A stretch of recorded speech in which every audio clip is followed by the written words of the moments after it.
Cuaca ekstrim yang terjadi di Kota Bengkulu sejak 13 hingga 14 November 2022 mengakibatkan cabang pohon sepanjang 15 meter di Jalan Irian, Kelurahan Sukamerindu, Senin pagi patah dan menimpa mobil yang melintas. Beruntung tidak ada korban jiwa dalam insiden tersebut. Namun arus lalu lintas tersendat, pasalnya cabang pohon yang patah melintang tepat di tengah jalan. Kami dapat laporan dari warga sekitar jam 8 pagi tadi. Jadi dia ngasih tahu ada pohon tumbang di dekat lampu merah.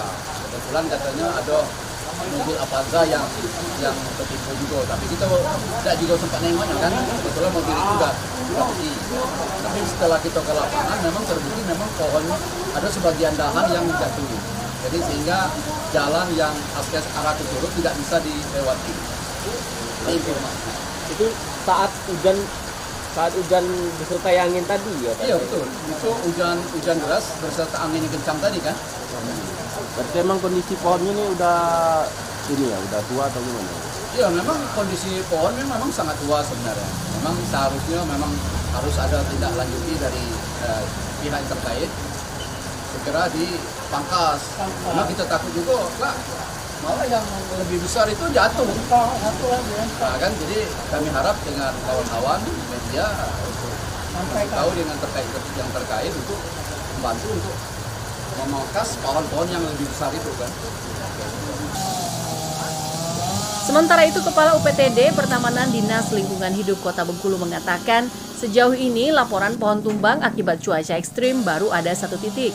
Meski demikian, para pengendara tetap diminta waspada saat melintas kawasan rawan pohon tumbang, seperti Pantai Panjang dan Tanah Patah. Jam 9 kurang. Dari hujan kemarin sampai hari ini, udah ada berapa laporan? Baru ini. Nah, ada himbauan kita untuk masyarakat yang terkhusus pengguna jalan?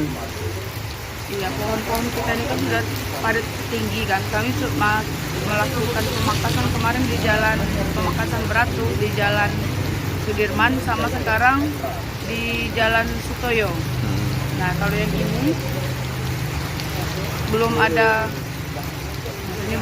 plannya untuk yang ke pinggir-pinggir. Di utama kemarin tuh jalan protokol, jalur hijau.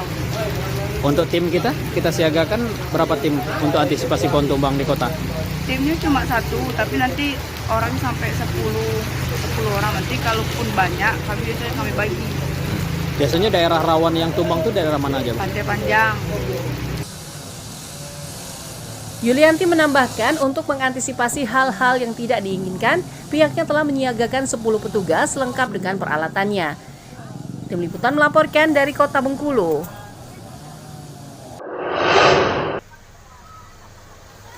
Tidak hanya itu, akibat curah hujan yang tinggi sejak minggu tersebut juga menyebabkan 10 ruang kelas di Sekolah Dasar Negeri 75 Kota Bengkulu tergenang air dengan setinggi mencapai 10 cm.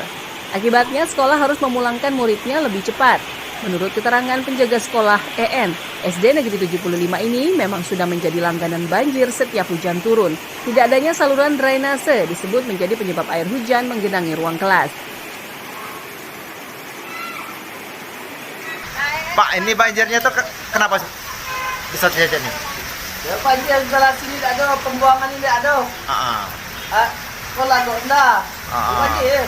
Air masuk dari mana Pak ya? Dari samping, dari jalan. Dari itu. Kalau yang ruangan yang terendam berapa banyak? Banyak ya? Kita 10 kelas. 10 kelas di belakang. 10 kelas di belakang. Rendam. Belum ada kebijakan sekolah untuk libur kan belum? Belum, cuma ada Jumat ini. Karena baru hari ini atau memang seperti apa? Kalau yang paling parah hari ini. Oh. Yang biasanya memanglah sudah biasa hujan. Sudah biasa rendam. Rendam ya. Selain SD Negeri 75, banjir juga menggenangi sejumlah rumah di Kelurahan Kandang, Kota Bengkulu. Warga berharap pemerintah mencarikan solusi agar banjir yang melanda setiap hujan turun tidak terus terjadi. Tim Liputan melaporkan dari Kota Bengkulu. Banjir kok. Terima kasih Bang. Sementara itu, untuk mewaspadai potensi bencana hidrometeorologi akibat cuaca ekstrim tersebut, Gubernur Rohidin Mersya menginstruksikan Badan Penanggulangan Bencana Daerah, baik provinsi, kabupaten maupun kota untuk siaga. BPBD diminta menyiapkan segala kelengkapan termasuk alat penyelamatan serta logistik. Selain itu, perusahaan perkebunan dan pertambangan juga diminta bersinergi. Roydin menyebut pemerintah telah memetakan titik rawan bencana untuk diberi perhatian khusus dengan menyediakan alat berat seperti di wilayah Liku 9 Bengkulu Tengah, perbatasan Kaur Pagaralam, dan di arah Bengkulu Utara. Pagi tadi saya juga sudah menginstruksikan dengan seluruh BPBD, baik provinsi maupun kabupaten kota, untuk siap siaga terutama terkait dengan peralatan, termasuk melibatkan para pelaku usaha swasta, BUMN, BUMD, kemudian pelaku usaha perkebunan pertambangan. Jadi tolong bersinergi.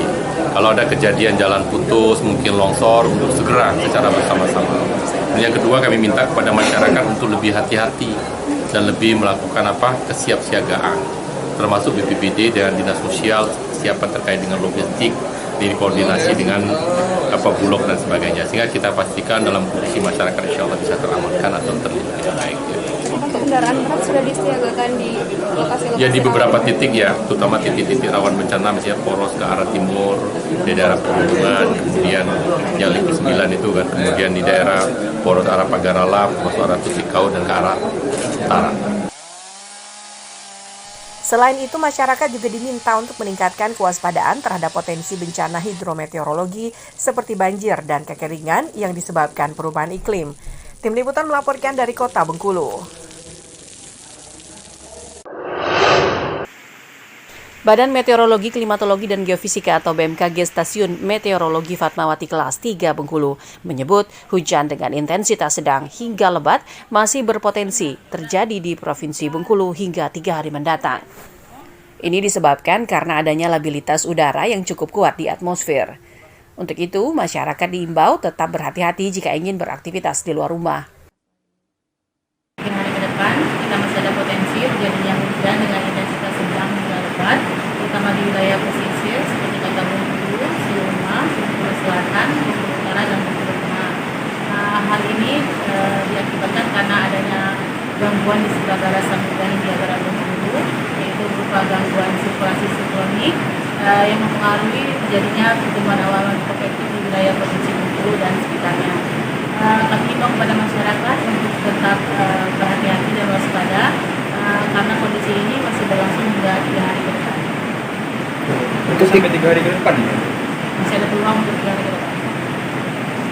Oke, untuk angin kencang gimana?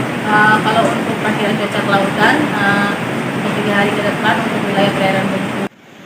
BMKG juga menjelaskan, angin kencang masih cukup normal termasuk tinggi gelombang di perairan Bengkulu. Kendati demikian, nelayan tetap diminta waspada terhadap potensi cuaca ekstrim saat melaut. Winka melaporkan dari Kota Bengkulu.